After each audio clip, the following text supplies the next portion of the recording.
Jason manages not to fall and shoots back, running out of bullets too. However, one is enough to light the helicopter on fire and make it crash. Afterward, Jason continues to move on the edge of the building while dealing with a very painful wound in his ear. By holding onto a pipe, he moves around the building and ends up falling, but luckily he lands in his balcony. Hiding behind his grill, he peeks inside and sees the soldiers regrouping to make a new plan with their last cannon. Trying to think of something, Jason looks at the grill and finds the duck, a lighter, and an extinguisher. Seconds later, the duck appears swimming on the pool. The soldiers approach it to investigate, which leaves the door area free for Jason to come inside.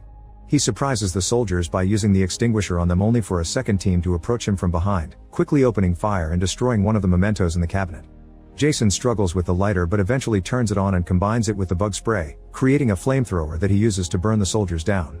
The toy truck ends up crashing against the furniture and Jason yells in satisfaction before he turns the flames on the rest of the soldiers.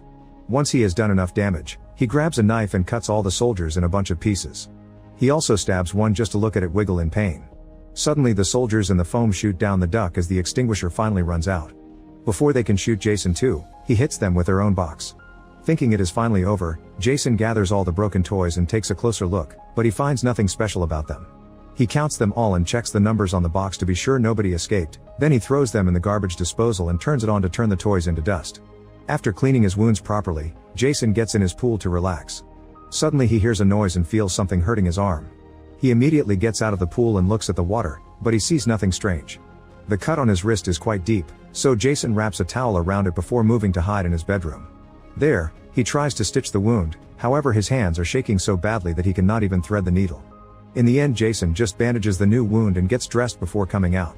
Always keeping an eye on his surroundings, he grabs the magnet with the emergency numbers from his fridge and starts walking backwards to leave the apartment without being attacked by surprise.